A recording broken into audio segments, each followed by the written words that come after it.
Шымкентте салынып жатқан тұрғын үй кешенінің аумағынан 24 жастағы жігіттің мәйіті табылды. Қаза болған азамат 4 айдан бері осы нысанда жұмыс істеп келген Үмітжан Балтабаев. Марқұмның жақындары оның 5-ші қабаттан құлап кеткенін айтады. Туыстарының сөзінше, құрылыс алаңында қауіпсіздік талаптары сақталмаған, ешқандай қоршау, сақтандыру құралдары орнатылмаған. Қара жамылған отбасы ұлдарының өліміне кінәлілерді бәр жазалануы тиіс дейді. Олар тергеушілердің әрекетіне де наразы. Қылмыстық істі ашық жүргізбей созып әкетіп жатыр деген уәжін айтты. 5-ші этаждан құлаған. Енді ерге түшкен ба, бір нәрсе түшкен, оны білмеймін. Қалай болған, не болғанын білгім келіп жатыр да. Не за что мен балам қалай ерге түшіп, біреу итеріп жіберді ме, білмеймін осын. Маған соны анығы керек. Марқұм Үмітжан Балтабаев үйінде 4 ұлдың тұңғышы болған. 7 жасында әкесінен айырылған ол үйінің жалғыз асыраушысы болатын. Бойда жігіт жуырда шаңырақ көтеруді де жоспарлаған екен. Ағам азанымен тұрды, жақсы көңілмен тұрып кетті жұмысқа. Мамам күнге сол дуасын береді, аман есен барып кел дегендей. Дуасын беріп шығардық. Ағамның көңілі жақсы.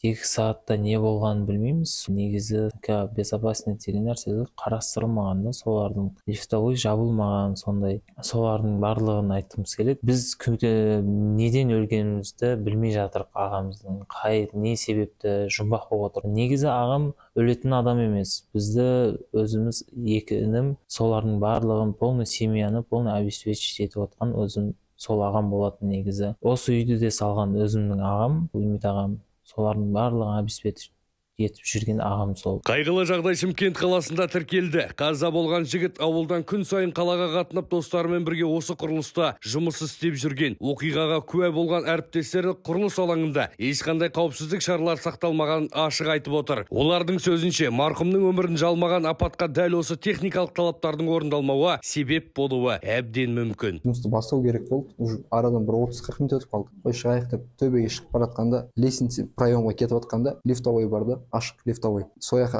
көз түсті, аяқ киімін көргеннен кейін басымды тықсам жатыр. Балдар шағырында жүріңдер, жігіттер, кеңдер деп астына түссем, Үміт жатырды. Телефондары бәрі қалтасында, қолда перчаткасы бар. Уже пульсін тексеріп жатырмын. Полный денесін бірінші көмек көрсетем деп. Скорый шақырды, скорый звондағаннан кейін ол тиме қоя салыңдар. Біз қазір келеміз, МЧС, полицейлер шығарамыз деді. Солар келді, одан кейін шығарды. Моментально врачтар да көмектесе алмады. Одан кейін мен ағасына, Искандер деген ағасына хабар бердім. Біз астында болғаннан кейін, астында енді крандар істеп отыр, оның дауысын естіп едік біз. Астында болғаннан кейін төбеде ол 2 бала болған. Білмей жатырық қой неден болған. Құрылыс алаңындағы қауіпсіздік талаптарының сақталуы жайлы білу үшін мердігер компанияға да хабарласты. Алайда тұрғын үй кешенін салып жатқан жауапты тарап түсініктеме беруден бас тартты. Ал марқұмның жақындары тергеудің әділ жүргізіп жатқанына күмәнмен қарайды. Дегенмен Шымкент полиция департаменті бұл оқиғаға байланысты қылмыстық іс қозғалғанын растады. Тексерілген өзекті жаңалықтар КАЗ 365 порталында арнаға тіркеліп, видеоны таратуды ұмытпаңыз.